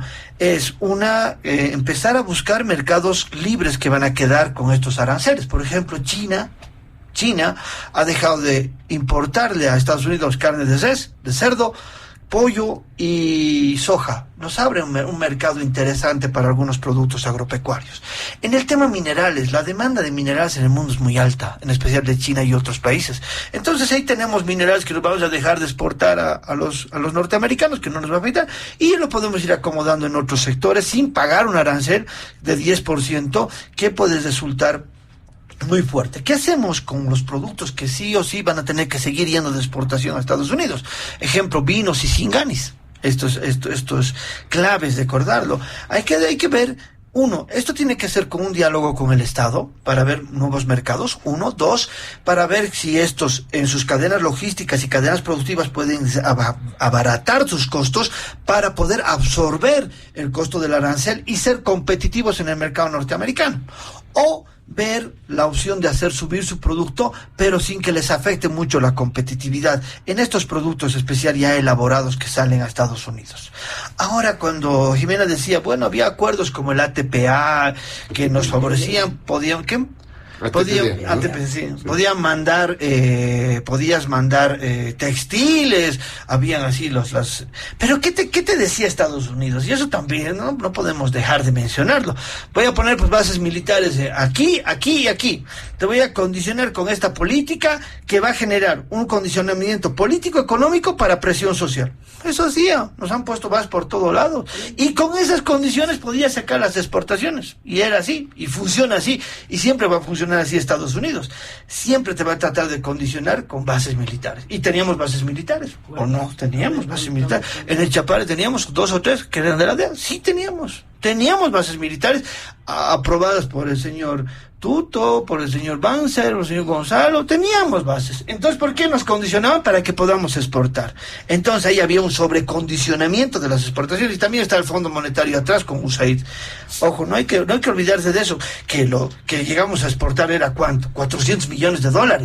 Igual no era nada. En esas épocas sí, porque nuestro aparato productivo era diminuto comparado al aparato productivo que tenemos gracias al movimiento al socialismo, y eso hay que recordar. Ahora, continuaremos hablando, y yo creo que es necesario decir, ¿por qué cuando se necesita, lo que dice Manuel, se necesita reforzar, se necesita empezar a trabajar con transferencia de tecnología, con la generación de la industrialización para ser competitivos. Claro, eso lo ha hecho el MAS, y eso lo ha hecho a Luis Arce, atreverse a cambiar la matriz productiva del país. Y esa sí es inversión, te tiene que generar frutos. Ahí tienes el Mutum, tienes plantas, tienes las de inversión en materias primas estratégicas, tienes las plantas de zinc que hay una que se está empezando a construir, la otra se encuentra con un crédito lastimosamente atorado en la Asamblea Plurinacional. Cuando hablamos de los dólares, realmente los dólares, esto es fruto de muchas cuestiones, y tenemos que decirlo. Aquí vemos en el 2015 al 2019, lastimosamente, estamos hablando de que el sector privado ha generado un déficit de dólares. Estamos hablando de 9.000 millones de dólares, donde Evo Morales ha cañoneado dólares para poder tener dólares baratos para el empresario privado. 2, hemos tenido una falta de flujo de divisas, donde no ha entrado. Eso se llaman los créditos, los cuales han estado postergados. Pero fuera de esto, fuera del tema de los dólares, tenemos que ver cuáles han sido las causas necesarias. Las causas para que haya esta deficiencia de dólares viene por una asamblea que ha decidido obstaculizar y bloquear la entrada de divisas al país. 1. 2. Ha habido una derecha que ha empezado su carrera electoral desde el 2023 y ha empezado a generar también un malestar dentro de la gestión económica.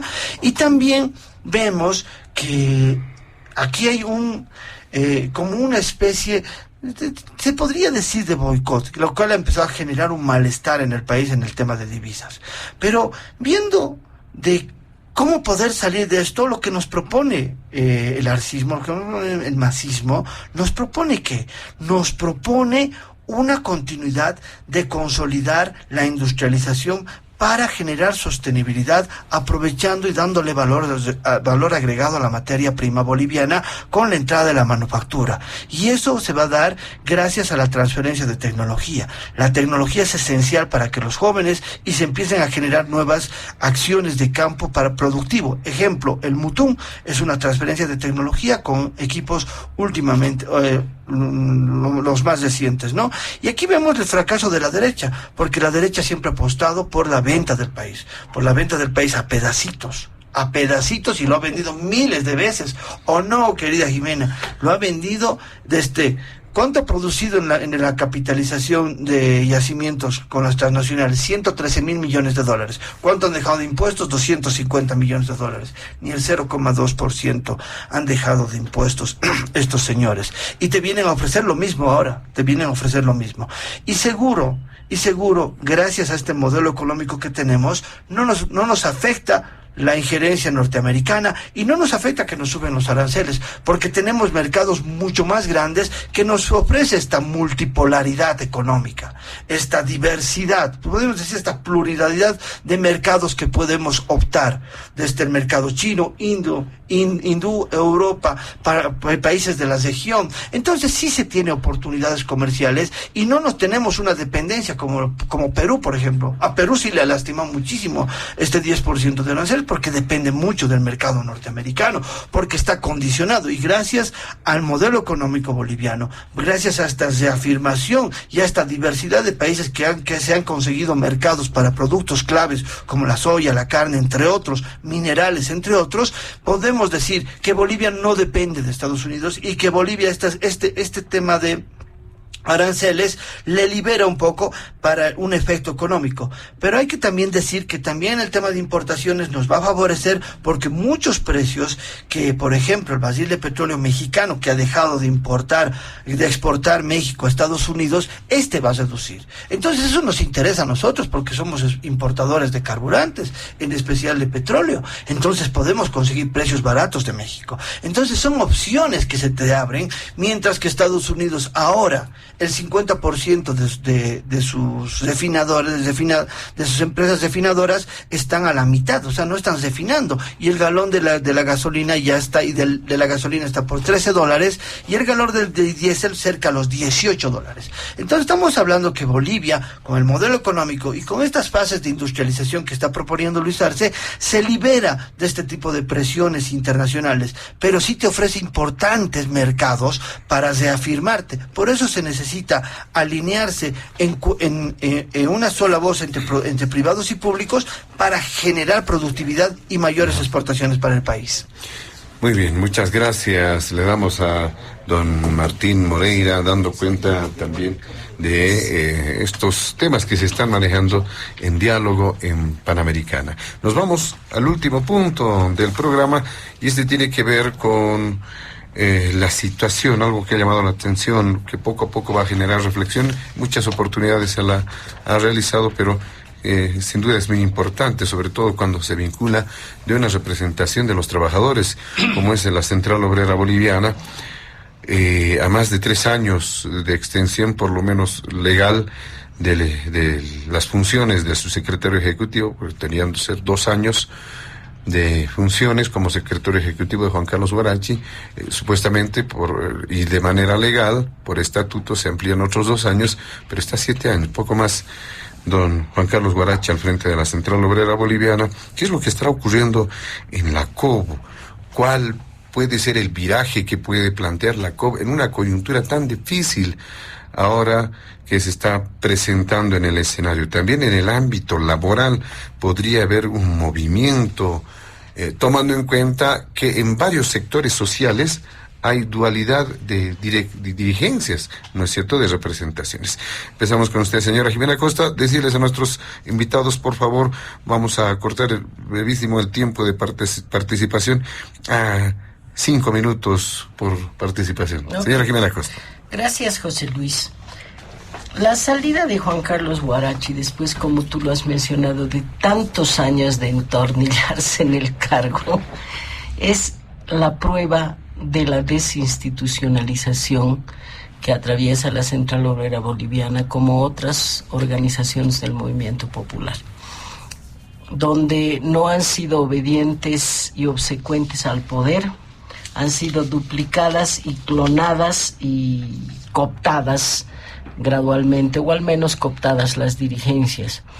En el caso particular de la Central Obrera Boliviana, que ha sido un actor fundamental en la historia del país. Recordemos que desde la Revolución Nacional y desde antes aún con la Federación Sindical de Trabajadores Mineros, que acaba después de la revolución en la fundación de la COB, se convierte en el articulador del movimiento popular, no solamente los obreros, las universidades, campesinos, es decir, todos los trabajadores aglutinados alrededor de una COB que fue tan fuerte en algún momento en la historia que logró, por ejemplo, en el año 79, que uno de los dictadores de turno, Natush Bush, tenga que agarrar su maleta y su whisky e irse del palacio, porque separó el país. La Central Obrera Boliviana convocaba era huelga general indefinida, y la gente no salía de sus casas, sino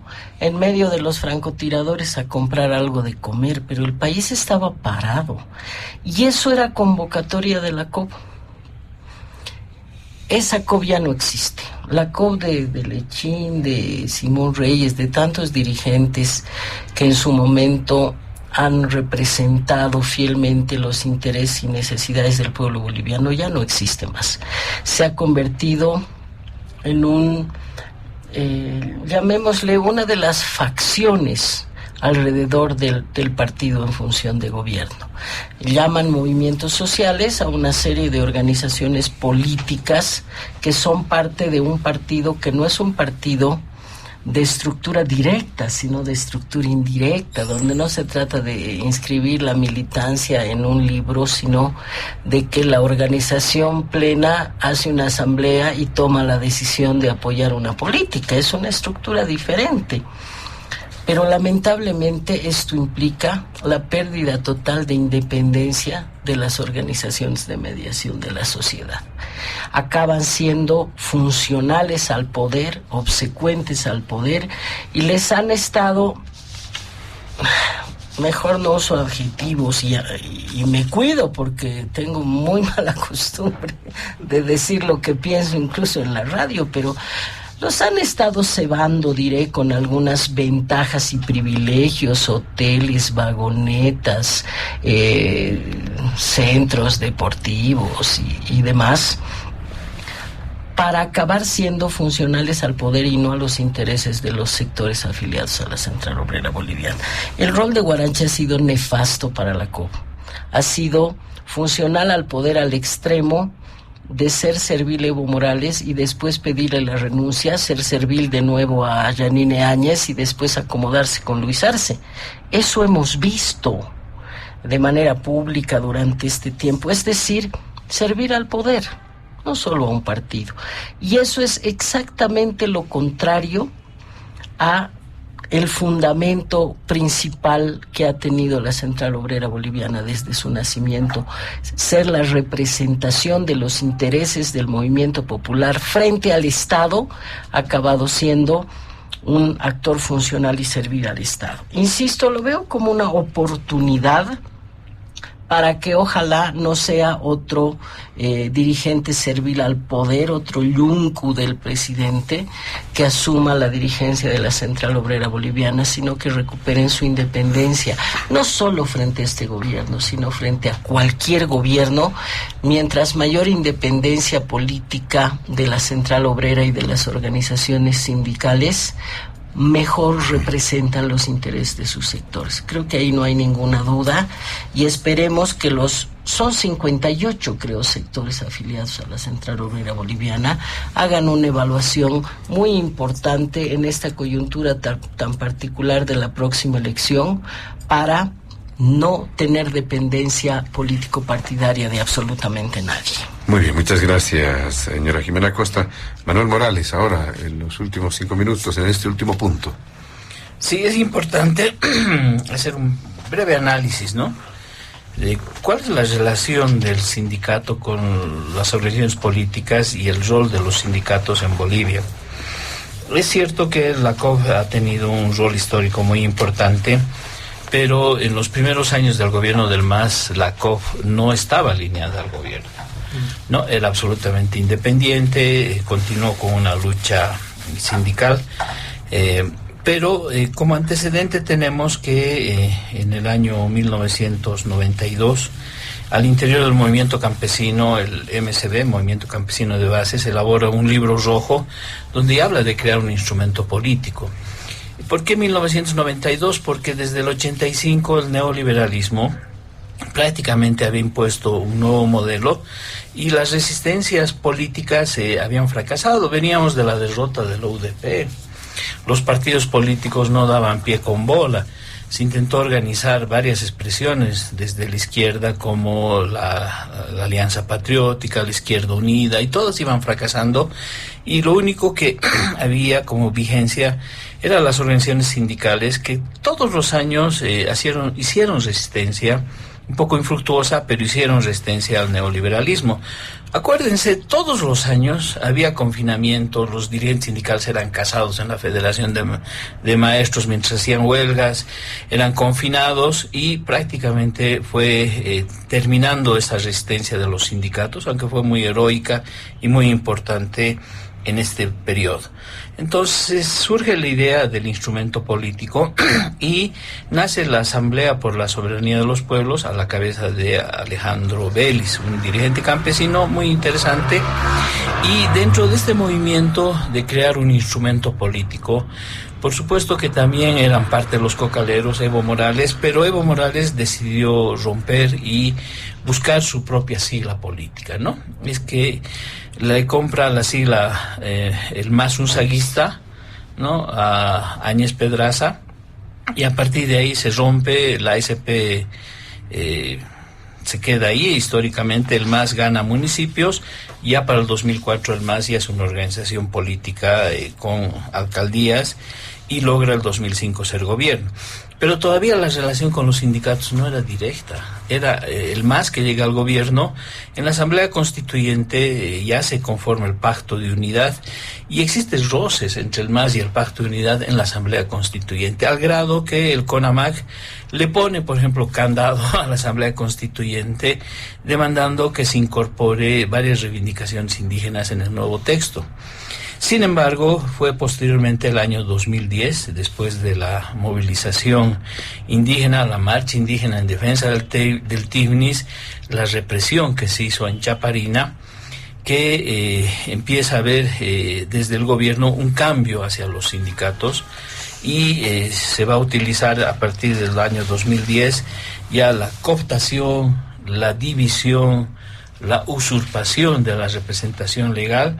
Primero se divide al CONAMAC, se toma su sede violentamente, se impone dirigentes, ahí estaba varios dirigentes comprometidos en el tema del fondo indígena, en esa mega corrupción. Se divide el SIDOB, se crea el SIDOB orgánico, pero hay un SIDOB que responde al gobierno. Posteriormente la COF dobla la rodilla, los dirigentes se subordinan al gobierno, y más cuando dentro de la Central Obrera Boliviana, sobre todo la Federación de Mineros, se planteaba construir, por ejemplo, el Partido de los Trabajadores, que también es abortado. Para ahora, en este momento, los sindicatos son fundamentales para el gobierno porque le han permitido una defensa activa, le han permitido bases de apoyo y, por supuesto, la relación ha sido absolutamente prebendada. Es decir, darles a los dirigentes salarios, camionetas, hoteles, ganar el apoyo de ellos, pero ahora ha llegado el momento del quiebre. Por eso, saludo, aliento, estimulo, felicito que se pueda, a partir de una nueva federación de mineros, hacer una combinación a Huarachi para que convoque a un congreso, a un ampliado y un congreso de la COP, que se pueda elegir una nueva directiva, que se recupere lo que Evo Morales no quería, porque el que planteó la independencia sindical era ajena al movimiento al socialismo, era Evo Morales. Entonces, este es el momento de aniquilar la tesis de Evo Morales, que planteaba que no hay independencia de los sindicatos, y reivindicar que los sindicatos deben reorganizarse, que tiene que haber una remoción, una renovación a la dirigencia de la COP, y que se tiene que devolver al resto de las organizaciones, el SIDOB orgánico, el CONAMAC, sus sedes, que se tiene que dignificar a todas estas organizaciones que fueron perseguidas y sobre todo hacer justicia con lo que pasó con el fondo indígena. En consecuencia, saludo esta posibilidad de renovación democrática y espero que surja una nueva Central Obrera Boliviana que le plantee al gobierno su propia agenda. Muy bien, muchas gracias. Finalmente, don Martín Moreira, ¿se podrá, como dicen, desmasistizar a la COP, a las organizaciones sindicales, sociales? ¿Qué dice usted? En primer lugar, creo que lo que está pasando ahora con Huarachi es parte de la vocación democrática de los sindicatos, que tiene que haber un cambio, tiene que haber una sucesión, y esto está pasando dentro de la COP. Yo también saludo esto porque se tiene que buscar una independencia sindical, se tiene que buscar nuevos líderes. Estos líderes tienen que representar a toda la clase obrera y es algo que tiene que pasar en cualquier organización o institución. También recordemos que la Central Obrera ha jugado un rol muy importante en el país, por ejemplo en la guerra del gas, en la vocación de la defensa de las materias primas estratégicas. Creo que es un componente necesario para la defensa del patrimonio de los bolivianos. Ahora, cuando vemos a una COP que está empezando a reconstituirse, empezando a generar un diálogo democrático dentro de esta institución, esperemos que el representante que venga encarne todo lo que necesita este instrumento de los trabajadores bolivianos. También tenemos que decir que la COP en este tiempo ha jugado un rol muy importante, ha sido un defensor de los bolivianos, ha proclamado y ha generado muchos beneficios beneficios sociales para los bolivianos, como los aumentos salariales, que también han beneficiado específicamente a las clases más vulnerables. También tenemos la ampliación del Fondo Solidario de Vejez, que también ha sido fruto de un diálogo con el Estado, que a mí me parece interesante empezar a trabajar este tipo de beneficios para los trabajadores. Y creo que la COP, considero que la COP en este punto ha generado este hall para generar este tipo de beneficios entre los trabajadores bolivianos. Ahora Huarachi, su función, Huarachi ha cumplido un ciclo político, un ciclo sindical. Es necesario una renovación, como en todo tiene que haber una renovación, tanto en partidos políticos, tanto en ciclos institucionales de representantes o directivos de algunas instituciones, que sí tiene que haber este tipo de renovación. También se invita a la derecha a hacer este tipo de cambios, de renovación. Por ejemplo, Tuto Quiroga, que renueve, que se baje, que entre otro, que salga de ahí de su población electoral. Lo mismo Doria Medina, ¿no? Que también sería interesante que se baje y acepte que dentro de su movimiento político pueda haber representantes que puedan llevar adelante su proyecto político, tomando el ejemplo de la COP. Creo que es necesario este tipo de espacios. Y también reconocer, como lo ha dicho bien Manuel, a algunas instituciones como la CIDOB, como los movimientos indígenas campesinos, que tienen que también tener una representación más fuerte dentro de la COP, porque son parte de las instituciones democráticas sindicales del país, y de esta confrontación para precautelar los recursos naturales bolivianos, que creo que eso es algo que sentimos todos los bolivianos, que lo que es nuestro, que lo que les está generando con darle un valor agregado a la materia prima, con el tema de la industrialización y de la reactivación de las exploraciones, tiene que ser también parte de la preocupación de los sindicatos, de los movimientos sociales que están emergiendo, que han emergido gracias al movimiento al socialismo y han podido tener una voz y una repartición justa de la riqueza, que eso se ha visto a lo largo de este tiempo por las mejores condiciones de vida que se tiene en Bolivia. Ahora creo que el reto de la COP es seguir con un planteamiento de cuidar los recursos naturales, de ampliar los beneficios para los trabajadores de una forma ecuánime y de una forma más democrática. Muy bien, de esta manera, amigos de todo el país, llegamos a la finalización de Diálogo en Panamericana este fin de semana. Agradecemos la presencia de nuestros invitados especiales, a la politóloga Jimena Costa, también al investigador Manuel Morales y finalmente al analista Martín Moreira. A nombre de la dirección de Panamericana, la planta ejecutiva y quien les habla, José Luis Flores, el compromiso de que el programa retorna el siguiente fin de semana. Permiso. Diálogo en Panamericana.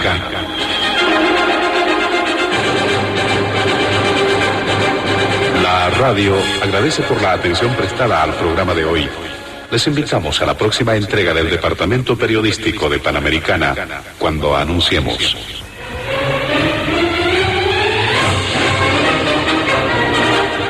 Diálogo en Panamericana.